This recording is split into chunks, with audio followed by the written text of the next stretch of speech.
السلام علیکم ورحمۃ اللہ وبرکاتہ۔ محترم ناظرین کرام، امید ہے آپ خیر و عافیت سے ہوں گے۔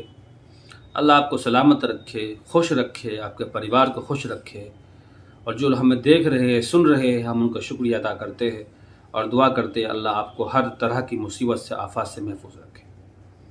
آج میں آپ حضرات کے سامنے ایک چھوٹا سا واقعہ جو عبرت ناک ہے، اور اسی طرح سے یوں کہیے کہ ایک البیلی اور انوکھی کہانی ہے، جسے سننے کے بعد ہر کس و ناکس، ہر شخص عبرت لینے کی کوشش کرے گا۔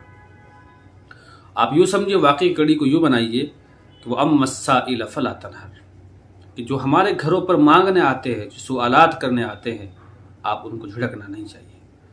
ان کو پیار سے جو آپ کو جڑے وہ دے دینا چاہیے۔ ان کے ساتھ میں کوئی بدتمیزی نہیں کرنی چاہیے۔ اگر آپ کے پاس کچھ بھی نہ ہو تو آپ انہیں بھلی بات کہہ کے رخصت کر دیں۔ چنانچہ روایت میں آتا ہے، پیغمبر علیہ السلام نے فرمایا، اگر تمہارے پاس کوئی سائل گھوڑے پر سوار ہو کر آئے تو بھی تم انہیں دے دینا، منع مت کرنا، رسوا نہ کرنا۔ اسی پر ایک واقعہ آپ ذرا سنتے چلے۔ اصفہان کا ایک بہت بڑا رئیس، مالدار، جاگیردار، صاحب ثروت آدمی تھا۔ ایک دن کی بات ہے، وہ اپنی بیوی کے ساتھ دسترخوان پر بیٹھا ہوا تھا۔ دسترخوان نعمتوں سے بھرا ہوا تھا، ہر قسم کی نعمتیں، طرح طرح کے مشروبات دسترخوان پر رکھے ہوئے تھے۔ اچانک گھنٹی بجتی ہے، دستک آواز آتی ہے۔ پوچھا گیا کون؟ آواز آئی، سائل ہوں، بھوکا ہوں، کچھ کھانے کے لیے دے دیجیے۔ شوہر نے اپنی بیوی سے کہا، یہ سارا دسترخوان اٹھا کر فقیر کی جھولی میں ڈال دو۔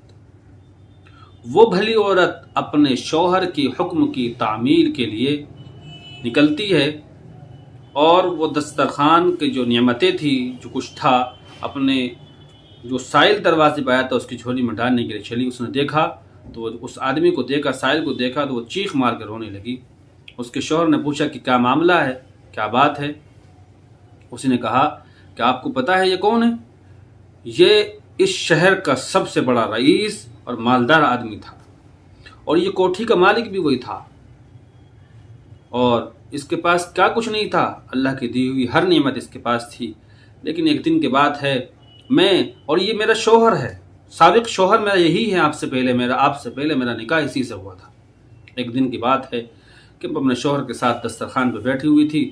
دسترخوان پر قسم قسم کی نعمتیں اور مشروبات اور دیگر اللہ کی طرف سے انعامات دسترخوان پہ رکھے ہوئے تھے۔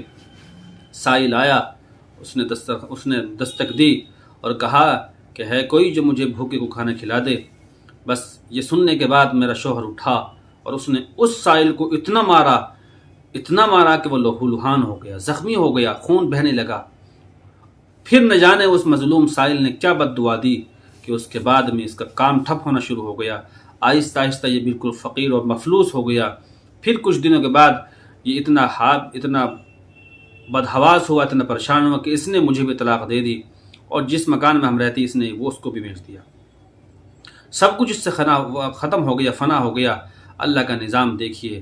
تو وہ شوہر کہنے لگا اس کا، کیا میں تمہیں اس سے بھی زیادہ عجیب بات نہ بتاؤں؟ تو اس کی بیوی کہنے لگی، جی بتائیے میرے آقا، وہ کیا عجیب بات ہے؟ تو وہ کہنے لگا کہ آپ کو پتہ ہے وہ شخص کون تھا جو بھیک مانگنے اس کے در پہ آیا تھا اور اس نے اس کو بہت زیادہ مارا تھا؟ بیوی کہنے لگی، مجھے نہیں پتا بیچارہ وہ کون تھا۔ تو وہ کہنے لگا، وہ میں ہی تھا کہ جو اس کے در پر سائل بن کر فقیر بنا ہوا تھا، اس کے در پر گیا تھا مانگنے کے لیے، اور اس نے مجھے رسوا کیا اور ذلیل کیا اور بہت زیادہ مارا۔